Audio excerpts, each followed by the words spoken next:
Hello students आज का हमारा टॉपिक रहेगा राजस्थान की अन्य परियोजनाएं। इसी के अंतर्गत अपने इससे पहले 3 जो परियोजनाएं हैं वो कर चुके थे। कौन कौन सी? जाखम परियोजना, सोम अंबा कमला परियोजना और मेजा बांध अपने इसके अंतर्गत कर चुके थे। इसके अलावा इसमें 4 प्रमुख परियोजनाएं और रह जाती है। कौन कौन सी है? सिद्धमुख परियोजना, पांचना बांध परियोजना, जवाई बांध परियोजना और नर्मदा परियोजना। इसके अंतर्गत अपने पहली शुरू करते हैं सिद्धमुख परियोजना। कौन सी है? सिद्धमुख परियोजना। सिद्धमुख परियोजना की बात की जाए तो इसे स्थापित क्यों किया गया है? तो रावी और व्यास के अतिरिक्त जल का उपयोग करने हेतु। कौन कौन सी नदियों के?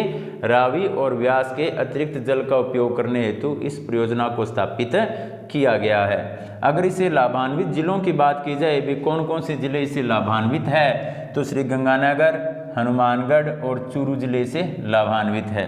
हनुमानगढ़ की नोहर व बादरा तहसील और चूरू की तारानगर व राजगढ़ तहसील इससे लाभान्वित होती है। किस परियोजना से? सिद्धमुख परियोजना से। अगर इस परियोजना से कुल क्षेत्र की बात की जाए जो सिंचित किया जाता है तो वो कितना है? 33,000 हेक्टेयर जो भूमि है वो इस परियोजना के अंतर्गत सिंचित की जाती है। इसके अलावा अपने दूसरी परियोजना की बात करें तो वो है आज की हमारी पांचना बांध। कौन सी है? पांचना बांध। कहाँ स्थापित किया गया है इसे? तो करौली जिले के गुडला गांव के समीप। कहाँ? करौली जिले के गुडला गांव के समीप पांचना बांध बनाया गया है। पांचना नाम क्यों पड़ा? क्योंकि 5 नदियों के संगम पर इसे स्थापित किया गया है। 5 नदियाँ कौन कौन सी है? बरखेड़ा, भद्रावती, माची, भेसावट और अटा। इन 5 नदियों के संगम पर पांचना बांध बनाया गया है। और इसकी एक और खासियत है। खासियत क्या है? जो ये पांचना बांध है ये किससे बना हुआ है? ये मिट्टी से बना हुआ बांध है। किससे बना हुआ है? मिट्टी से बना हुआ है ये। और इससे लाभान्वित क्षेत्रों की बात की जाए भी कौन कौन से क्षेत्र इससे लाभान्वित है, तो टोडार, भीम, हिंडौन और गंगापुर के गांव जो है वो इससे लाभान्वित है। और मुख्य रूप से इसके जल का यूज किस में किया जाता है? तो भूमि में सिंचाई करने तो इसके जल का यूज किया जाता है। यानी कि इसका प्रमुख उद्देश्य क्या है? सिंचाई जो है वो पांचना बांध का प्रमुख उद्देश्य है। इसके अलावा अगर तीसरी परियोजना की बात करें अपने, तो तीसरी परियोजना है नर्मदा परियोजना। कौन सी है? नर्मदा परियोजना। नर्मदा परियोजना की बात की जाए तो सरदार सरोवर बांध से नर्मदा नहर निकालकर बाड़मेर और जालोर जिले में पेयजल आपूर्ति से की जाती है। तीसरी कौन सी है? नर्मदा परियोजना।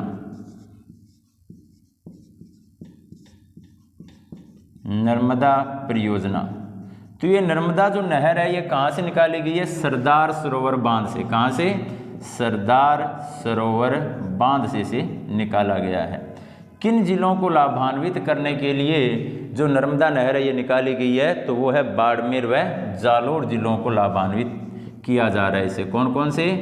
बाड़मेर व जालोर जिलों को लाभ पहुंचाने के लिए नर्मदा नहर का निर्माण किया गया है। और इसका प्रमुख उद्देश्य क्या है नर्मदा नहर का? तो इसका प्रमुख उद्देश्य क्या है? पेयजल आपूर्ति।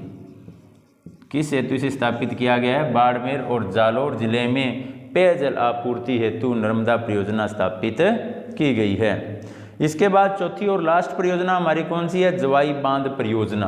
कौन सी है? जवाई बांध परियोजना।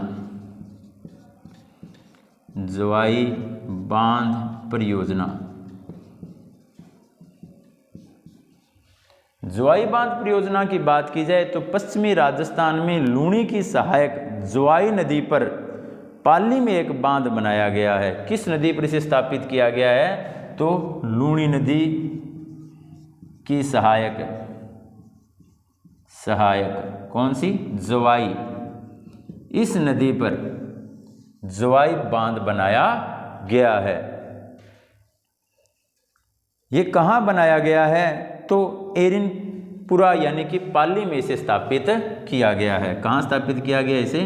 पाली में से स्थापित किया गया है, या किस जिले से संबंधित है या कहाँ स्थापित किया गया है इसे जोवाई बांध को, तो पाली जिले में से स्थापित किया गया है। इससे 176 किलोमीटर नहर निकालकर पाली व जालोर में सिंचाई की जाती है। इस बांध से कितने किलोमीटर लंबी नहर निकाली गई है? 176 किलोमीटर नहर निकालकर कौन कौन से जिलों को इससे लाभान्वित किया जा रहा है? तो वो कौन कौन से जिले हैं? पाली व जालोर जिले।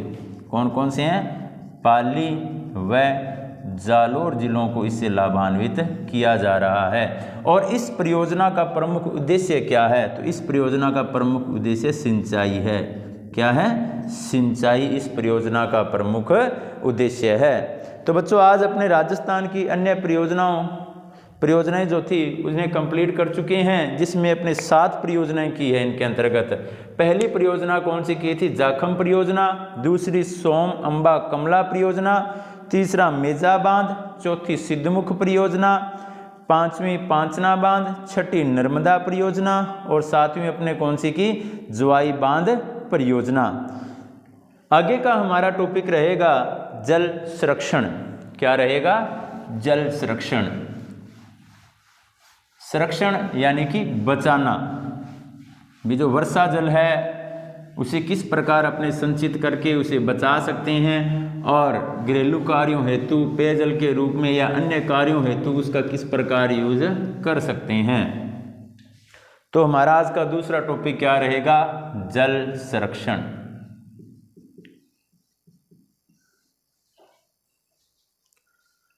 जल संरक्षण की बात की जाए तो किसी स्थान पर वर्षा जल का उचित जल प्रबंधन कर संग्रहण करना ही उस स्थान का जल संरक्षण है। यानी कि मुख्य रूप से किस जल को बचाना है? वर्षा जल को।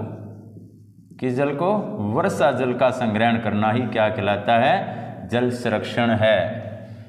वर्षा जल संग्रहण की भी अनेक विधियां मिलेगी जो अपने आगे पढ़ेंगे, ताकि मानसून काल के अतिरिक्त जल को बांधों, तालाबों तथा झीलों अथवा छोटे जल स्रोतों में इकट्ठा करके शेष अवधि में प्रयोग लिया जा सके।